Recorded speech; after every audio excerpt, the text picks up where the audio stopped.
यावेळेस आपण पवित्र शास्त्रातून वाचणार आहोत गलतीकारस पत्र याचा 2 अध्याय आणि 20 वचन. गलिशियन्स चॅप्टर 2 वर्स 20. मी ख्रिस्ताबरोबर वधस्तंभावर खिळलेला आहे आणि ह्यापुढे मी जगतो असे नाही, तर ख्रिस्त माझ्या ठायी जगतो. आणि आता देहामध्ये जे माझे जीवित आहे ते देवाच्या पुत्रावरील विश्वासाच्या योगाने आहे. त्याने माझ्यावर प्रीती केली व स्वतःला माझ्याकरिता दिले. आमेन. संत पौल या ठिकाणी गलतीकराच्या मंडळीला पत्र लिहित असताना एक खुलासा करून स्पष्ट रीतीने सांगत आहे की मी ख्रिस्ताबरोबर वधस्तंभावर खिळलेला आहे. दर गुड फ्रायडेला उत्तम शुक्रवारी आपण दुसरा शब्द स्पेशली ऐकत असताना तिथं असं आपण समजतं आपल्याला. संडे स्कूलची पण लहान लेकरं सांगतील की ज्यावेळेस ख्रिस्त वधस्तंभावर खिळला त्यावेळेस त्याच्या बाजूला 2 चोर होते. आणि जरी हा संत पौल आधी शौल होता, ख्रिस्त विरोधक होता, पण तो चोर नव्हता प्रियांनो. त्या 2 चोरांपैकी संत पौल नसताना देखील त्याचं हे धाडस आहे म्हणण्याचं की मी ख्रिस्ताबरोबर वधस्तंभावरती खिळलेला आहे आणि ह्यापुढे मी जगतो असे नाही, तर ख्रिस्त माझ्या ठायी जगतो. जर संत पौल येशू ख्रिस्ताबरोबर त्या काल्वरीच्या टेकडीवरती तिथं नव्हता, वधस्तंभावर जात असताना, किंवा तो तिथं मारला गेला नव्हता, मग कुठल्या अर्थाने संत पौल म्हणत आहे की मी ख्रिस्ताबरोबर वधस्तंभावर खिळलेलो आहे आणि आता मी जगतो असे नाही, तर माझ्या ठायी ख्रिस्त जगतो. देवाच्या प्रिय लोकांनो, या वचनाचा आम्ही ज्यावेळेस बारकाईने विचार करतो त्यावेळेस आपल्याला बऱ्याच गोष्टी समजायला सुरुवात होते. संत पौलाबद्दल जर आपण बोलू लागलो तर बऱ्याच लोकांना फक्त एवढंच माहीत आहे की तो एक ख्रिस्त विरोधक होता, ख्रिस्ती लोकांचा छळ करणारा होता. पवित्र शास्त्रात 9व्या अध्यायात शौल नावाचा व्यक्ती तो होता आणि त्याचं कशा रीतीनं परिवर्तन झालं किंवा त्याचं कशा रीतीनं जीवन बदललं, प्रभूने त्याला कसं दर्शन दिलं हे आपण पाहतो. परंतु आज थोडक्यात संत पौलाची पार्श्वभूमी आपण समजून घेऊया. नंतर आपल्याला लक्षात येईल की त्याला इथं या वचनात काय म्हणायचं आहे. तुम्ही ऐकताय लक्ष देऊन? आता एक गोष्ट समजून घ्या. ज्यावेळेस संत पौल म्हणतो की मी जगत नाही, माझ्या ठायी ख्रिस्त जगतो, याचा अर्थ असा आहे की मी जो ख्रिस्ती मंडळीचा छळ करणारा होता तो आता जगत नाही.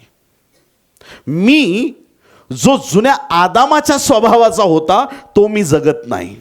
मी जो द्वेष करणारा होता तो आता माझ्यामध्ये जगत नाही. मी जो पूर्वी पापाच्या अधीन असा होतो तो आता मी जगत नाही, तर माझ्या ठायी येशू जगतो. प्रियांनो, हालेलुया. बोलो येशू मसीह की. बरं, तुझ्या ठायी संत पौला येशू जगतो, चांगली गोष्ट आहे. पण हे कसं काय की तू ख्रिस्ताबरोबर वधस्तंभावर खिळला गेला? याचा काय अर्थ घेता येईल? ख्रिस्ताबरोबर वधस्तंभावर खिळलं जाणं म्हणजे काय? ख्रिस्ताबरोबर मी वधस्तंभावर खिळलो गेलो, याचा अर्थ काय? ख्रिस्त आणि मी वेगळे नाही, आम्ही एक झालोय. ख्रिस्ताबरोबर जसा ख्रिस्त वधस्तंभावर खेळला, मी सुद्धा त्याच्याबरोबर क्रुसावर खेळलो, याचा अर्थ काय? ऐका, लक्ष देऊन ऐका. ऐकलं तर नक्की 100% कळेल. आणि आज असं काही ऐकायला देव देईल की जे आम्ही कधी ऐकलं नव्हतं, की ज्याचा कधी विचार केला नव्हता. ऐका, एदेन बागेत पहिल्या मनुष्याला देवाने बनवलं. काय त्याचं नाव? कशापासून बनवलं? प्लास्टिक कोण बोललं? मातीपासून बनवलं. कशापासून? मातीपासून. आता सगळ्यात पहिली महत्त्वाची गोष्ट की देवबापाने आदामाला मातीपासूनच का केलं? सोनं कितीतरी महाग आहे. मग देवाने सोन्यापासून, चांदीपासून मानवाला बनवायला पाहिजे होतं. त्या परमेश्वराने का बरं मातीचा मानव घडवला? मी तुम्हाला सांगतो, सोन्यापेक्षा माती मूल्यवान काय? कारण की बी जर पेरलं ना ते सोन्यात नाही उगवत, त्याला मातीतच पेरावं लागतं, तेव्हा ते बी उगवतं. म्हणून देवबापाने तुम्हाला आणि मला मातीपासून बनवलंय. देवाला त्याचं वचन पेरायचं होतं, त्याचं सामर्थ्य पेरायचं होतं, त्याचा आत्मा पेरायचा होता. देवाने तुम्हाला आणि मला कशापासून बनवलं? कशापासून? मातीपासून बनवलं. तर आदामाला मातीपासून घडवलं आणि आदाम एका बागेत राहत होता, एदेन बागेत. आता हवा आणि आदाम दोघेही एदेन बागेत राज्य करत आहेत देवाच्या उपस्थितीमध्ये. हे सगळं सांगण्यामागचा एक महत्त्वाचा उद्देश लक्षात घ्या. हवा अस्तित्वात येण्याआधी ती कुठे होती? स्पष्ट सांगा मला. आदामामधून ती हवा निघण्याच्या आधी हवा कुठे होती? हिम्मत करून अजून मोठ्याने बोला. आदामामध्ये होती. कळालं सगळ्यांना? हवेची निर्मिती होण्याआधी ती जशी आदामामध्ये होती, तशी मंडळीची स्थापना होण्यापूर्वी ती ख्रिस्तामध्ये होती. हालेलुया, प्रभूला धन्यवाद. आदामाला जशी एदेन बागेमध्ये ती जखम झाली कुशीला, सेम जखम येशूला क्रूसावरती झाली प्रियांनो. हालेलुया. त्या आदामाच्या द्वारे हवेचं अस्तित्व निर्माण झालं, ख्रिस्ताच्या द्वारे मंडळी अस्तित्वात आली. हालेलुया. मग आता मी धाडसाने म्हणतो की जे म्हणण्याचं कोणी हिम्मत करेल का नाही मला माहीत नाही. जसे आदाम आणि हवा हे दोन नाहीत, ते एक आहेत, तसंच ख्रिस्त आणि मंडळी दोन नाहीत, आपण एक आहोत. हालेलुया. आम्ही ख्रिस्ताबरोबर एक आहोत, एक आहोत. येशू ख्रिस्त पौलाला म्हणतो, तू छळ कोणाचा करतोयस? येशूचा छळ करतोय. तो कोणाचा छळ करत होता? मंडळीचा छळ करत होता, मंडळीचा. पण येशू म्हणतो की तू माझा छळ करतोस. आणि ह्याच प्रकाशनावरती एक गोष्ट आज आम्हाला कळाली पाहिजे की जेव्हा ख्रिस्त वधस्तंभावर खेळला, मंडळी सुद्धा ख्रिस्ताबरोबर क्रूसावर खेळली होती. हालेलुया. आम्ही सुद्धा त्या वधस्तंभामध्ये वाटेकरी आहोत. आम्ही सुद्धा आमचा वधस्तंभ घेऊन चाललं पाहिजे. हे डीपर रिव्हिलेशन आहेत. आत्मिक डोळे उघडे असले त्याला कळतील, बाकी कळू शकत नाही. ज्याला आत्मा आहे देवाचा त्याला समजेल. ख्रिस्त आणि मंडळी दोन नाहीत, पती आणि पत्नी दोन नाहीत, आदाम आणि हवा दोन नाहीत, ख्रिस्त आणि मंडळी दोन नाहीत. आणि म्हणून संत पौल म्हणतो, ख्रिस्ताबरोबर मी वधस्तंभाला खेळलेलो आहे. आता मी जगत नाही, आता मी जगत नाही, आता मी जगत नाही. किती लोक म्हणतील आता मी जगत नाही? किती गोड वाक्य आहे ना. प्रत्येकाचा स्वभाव असतो आणि प्रत्येकाचा स्वभाव वेगवेगळा असतो. लोक आनंदाने सांगतात, आजोबा सारखाच रागीट आहे तो. तो आजोबा रागातच गेला आणि हा रागातच जाणार. काय उपयोग आहे? ह्या दिवसात ना मला एक गोष्ट म्हणजे नाही का असं देवाने अशी प्रकट केली की म्हणजे नाही का कुठल्याच गोष्टीचा अभिमान नाही ठेवत मी. वैयक्तिक वस्तूंमुळं तुमची ओळख नको आहे. तुमची ओळख तुमचा देव असला पाहिजे. हे येशूचे लोक आहेत, हा येशूचा दास आहे, ही येशूची दासी आहे. आमची ओळख आमचा प्रभू आहे. आमच्या नावापुढं आमच्या गाड्या, घोडे, बंगले, शिक्षण, हे डॉक्टर, ॲपॉस्टल, बिशप, काहीही गोष्टी असतील त्याचा अभिमान नको आहे. अभिमान एकच पाहिजे की मी येशूचं संतान आहे, जीवनी पुस्तकात माझं नाव लिहिलंय, याचा अभिमान असला पाहिजे. मी ख्रिस्ताबरोबर जुडलेलो आहे याचा अभिमान पाहिजे.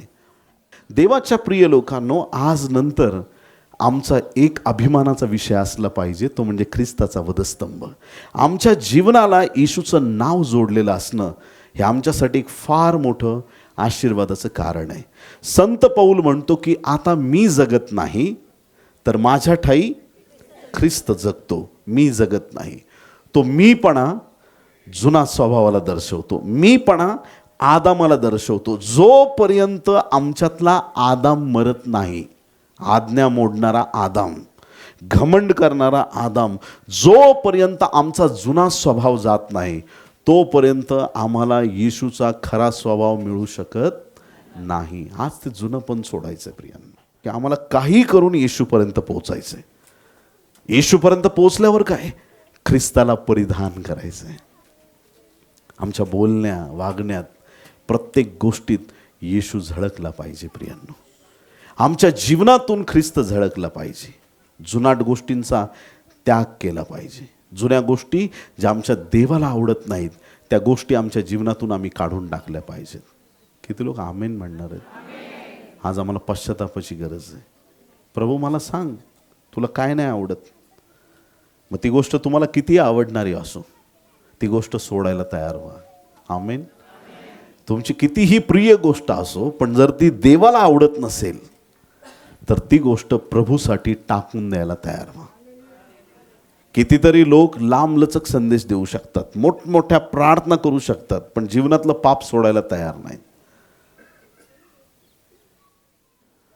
जर तुम्हाला वाटतं की तुमच्या प्रार्थनेतून देवाचं गौरव घडावं, आध्यात्मिक सामर्थ्याने भरले जा. ख्रिस्ताला परिधान करा प्रियांनो.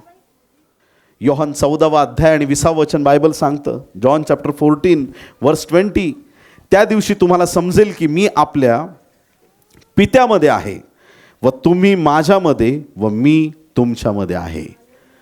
पिता आणि पुत्र एक आहेत. आणि आज अशी परिस्थिती येईल असं प्रभूने सांगितलं की त्या दिवशी तुम्हाला कळेल की जसं पिता आणि मी एक आहे तसेच तुम्ही माझ्यामध्ये व मी तुम्हामध्ये आहे. पित्याबरोबर एक व्हायला येशू ख्रिस्ताने मध्यस्थी केलेली आहे. येशूने त्याच्याबरोबर आम्हाला जोडलंय. ही देवाची कृपा आहे. येशूला सोडलं ना जीवनात काहीच होऊ शकत नाही. किती लोक आमेन म्हणणार आहेत? द्राक्षाचा सुंदर वेल आहे आणि त्या वेलामधून एक फांदी कापून घेतली. तुम्ही विचार करता की या द्राक्षमळ्यात मला सारखं सारखं यावं लागतं द्राक्ष घेण्यासाठी. एक फांदी कापून घेतली आणि ती नेऊन घरी कपाटात ठेवली. आणि आता मला जेव्हा फळं पाहिजेत, जेव्हा द्राक्ष पाहिजेत, कपाटातून उघडायचे आणि मी द्राक्ष घेणार. मिळतील का? जी फांदी त्या शेतात त्या वेलाला लागलेली आहे ना त्याला फळ येईल, की जी कापून कपाटात ठेवली फांदी त्याला फळ येईल?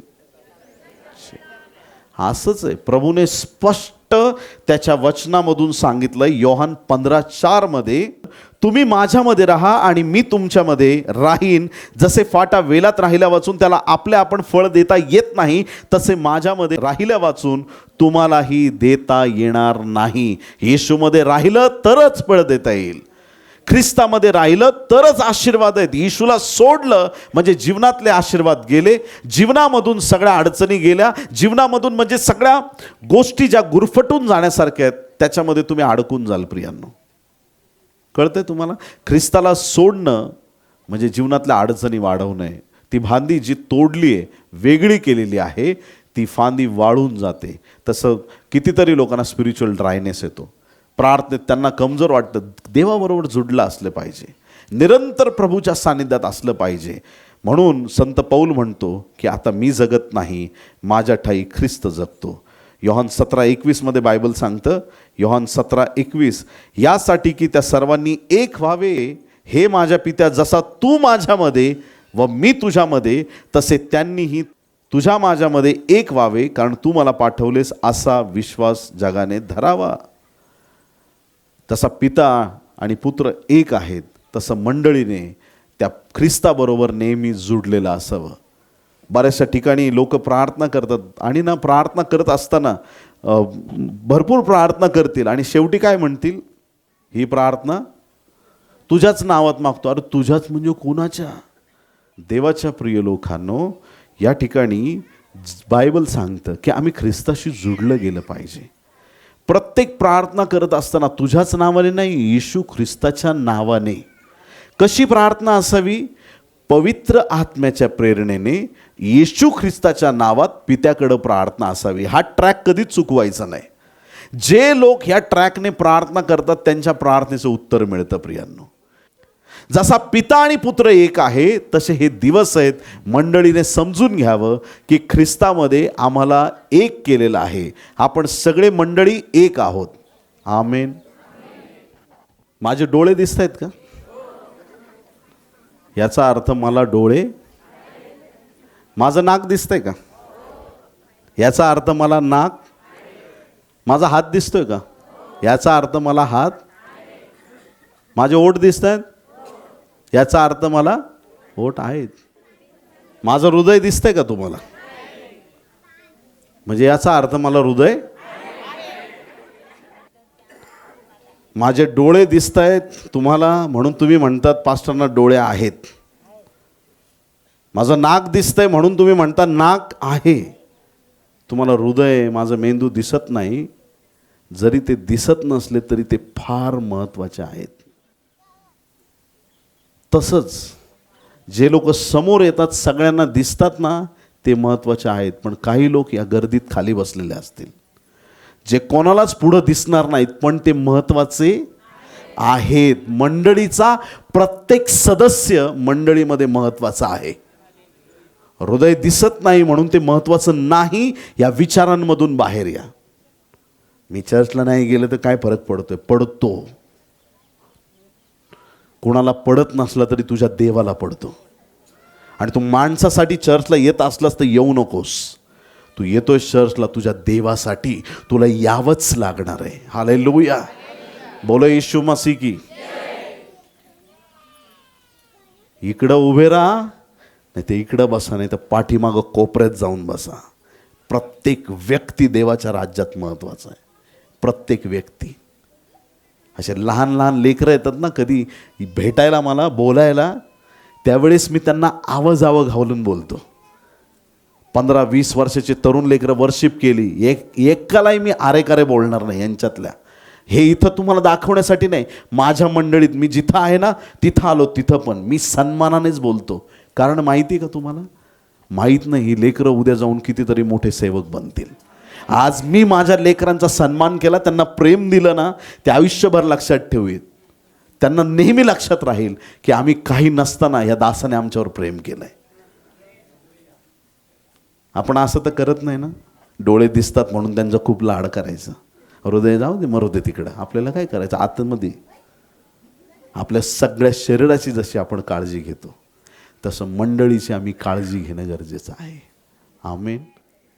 कोण महत्त्वाचं आहे? सगळे महत्त्वाचे. कारण आपण सगळे मिळून ख्रिस्ताची वधू आहोत. सगळे मिळून ख्रिस्ताची वधू आहोत. सगळे मिळून आपण एक आहोत. आमच्यात कुणी लहान नाही, कुणी मोठं नाही. आमच्यात एकच मोठं आहे आणि त्याचं नाव प्रभू येशू ख्रिस्त आहे. प्रियांनो, येशूच फक्त मोठा आहे आणि आपण सगळे देवाच्या राज्यातले महत्त्वाचे घटक आहोत. पास्टर माझा आवाज नीट नाही. अरे असू दे, त्याचा आवाज चांगला आहे तोच गाणार आणि तो गात असताना मी खाली गप बसणार. माझा आवाज चांगला नाही आहे.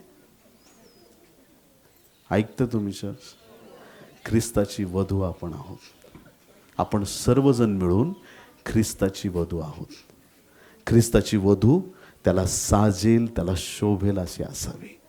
जसा तो पवित्र आहे तसं आपण पवित्र असलं पाहिजे.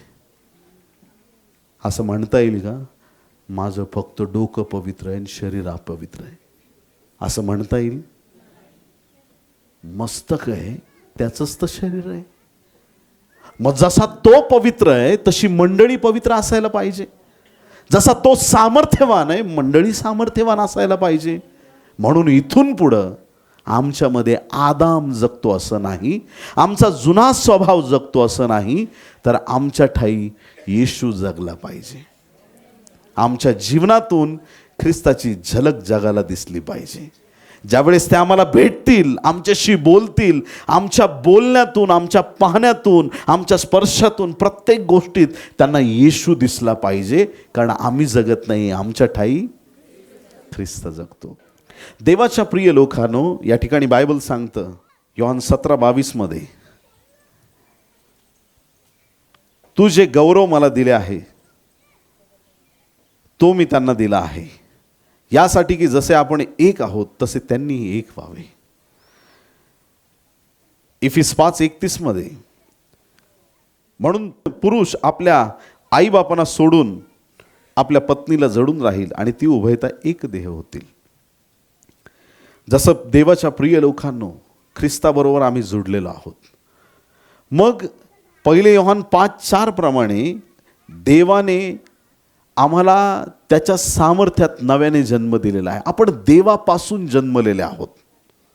We are born of God. परमेश्वराचं वचन स्पष्ट सांगतं, देवापासून जन्मलेले आहोत. 2 पेत्र 1:4 आपण ईश्वरीय स्वभावाचे वाटेकरी आहोत. कोणाचा स्वभाव? ईश्वरीय स्वभाव. देवाचा स्वभाव आपल्याला मिळालेला आहे. 1 कोरिंथ 2:16 मध्ये बायबल सांगतं, तुम्हाला ख्रिस्ताचे मन आहे. कोणाचे मन आहे आपल्याला? ख्रिस्ताचे मन.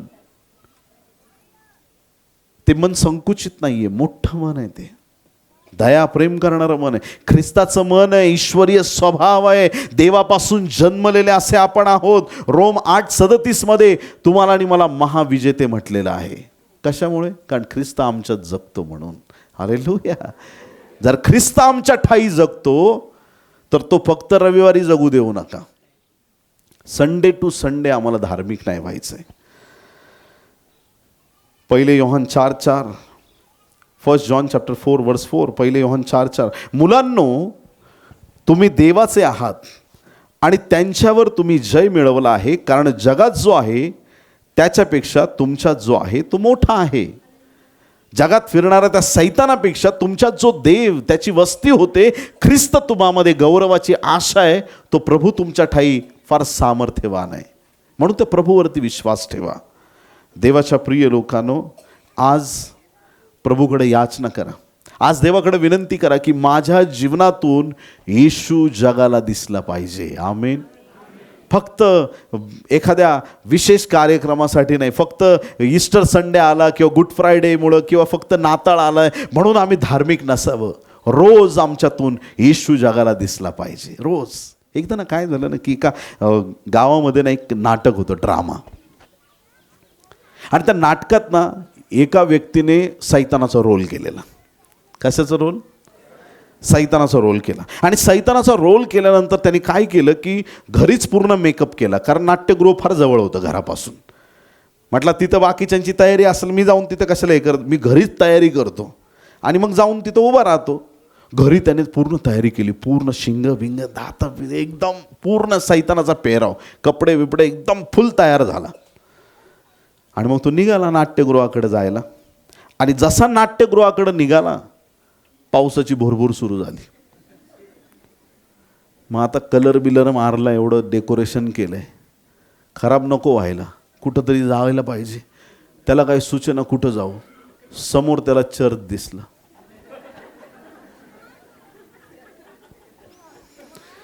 पाळकाचा संदेश चालू होता, सैतानाला पायाखाली तुडवा.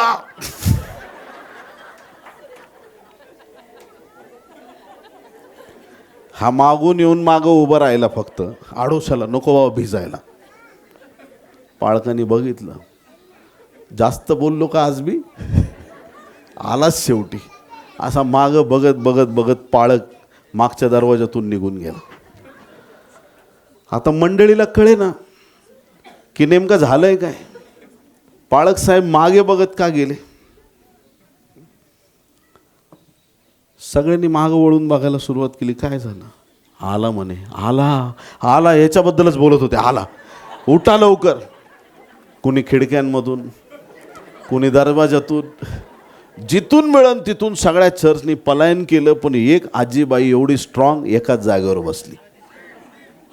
आजीबाई काही गेली नाही तिथून. आता ह्या व्यक्तीला कळे ना नेमकं झालंय काय, यांना का करतायत असं. अख्खं चर्च रिकामा झालं आणि एकच आजीबाई तिथं पाठीमागं एका सीटवर बसलेली होती. आता तो सैतानाचा पेहराव घेतलेला व्यक्ती तिथं गेला. आजीबाई, ओ आजीबाई, हे बघ बाबा, इकडं येऊ नकोस. त्याचं काय झालंय, जो मुलगा मला घेऊन जातो ना, आणतो ना, माझ्या गुडघ्याचा प्रॉब्लेम आहे, तो गेलाय पळून. मला काय उठता येत नाही बाबा, मला काय करू नको, आठवडाभर तुझं काम करते, फक्त रविवारी थोडा वेळ इथं येऊन बसते, बाकी पूर्ण तुझंच काम करते, मला काय करू नकोस रे बाबा.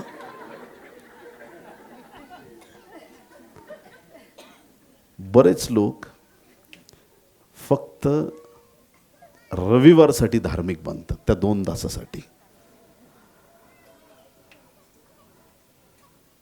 A part timer believer cannot defeat a full timer devil. जे लोक पार्ट टाइममध्ये ख्रिस्तीपणा दाखवतात, म्हणजे फक्त मी रविवारी ख्रिस्ती राहणार, पण सैतान फुल टाइम सैतानच आहे. रविवारी पण तो सैतान आहे आणि मंगळवारी पण आणि शनिवारी सैतानच आहे ऑल द टाइम. मग देवाची लेकरं निरंतर देवाच्या सानिध्यात राहिली पाहिजेत, निरंतर देवाच्या कृपेत राहिली पाहिजेत, तेव्हा ख्रिस्ताचे गुण आमच्यामधून प्रदर्शित होतील. आमेन. बोले येशू मसीह की. आता मी नाही जगणार, माझ्यामध्ये ख्रिस्त जगणार.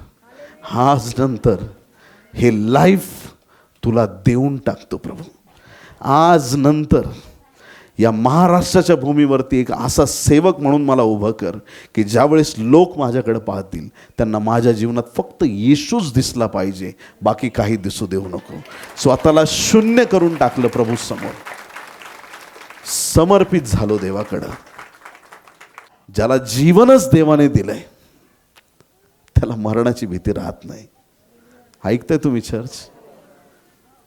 त्याला सेवेत कुठल्या अरिष्टाची भीती राहत नाही.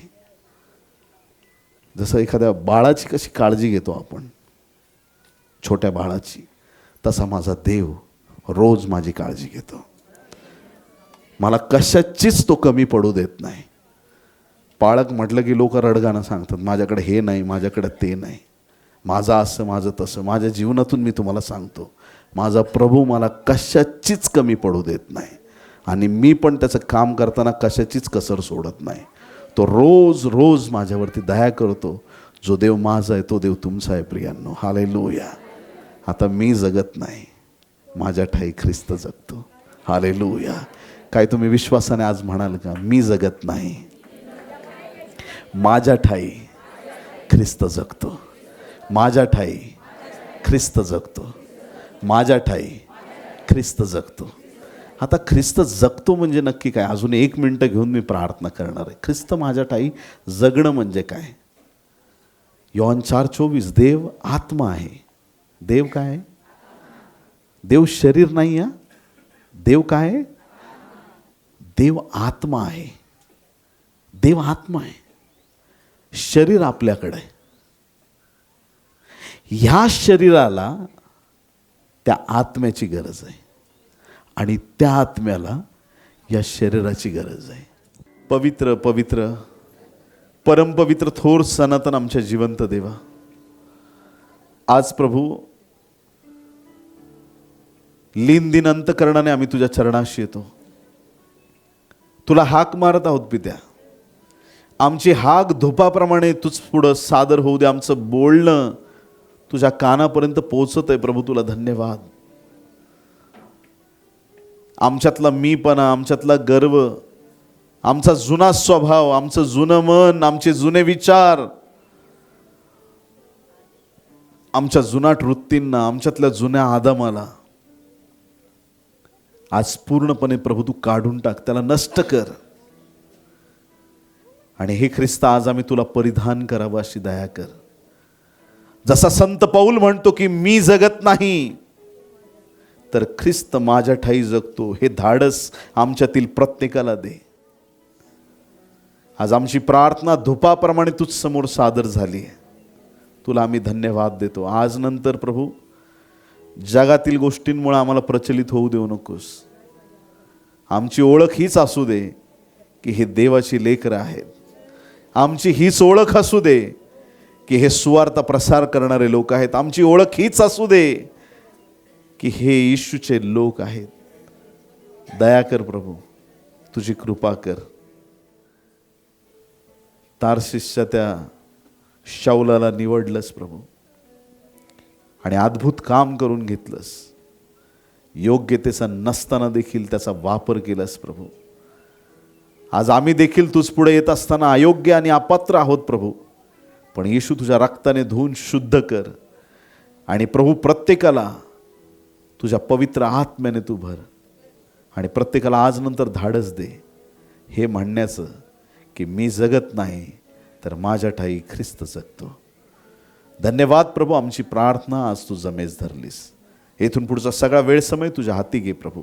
ही सर्व प्रार्थना उद्धारक येशू याच्या गोड पवित्र आणि सर्वोच्च नावात मागतो म्हणून पिते ऐक. आमेन आमेन आमेन. टाळ्या वाजून प्रभूला धन्यवाद देऊया.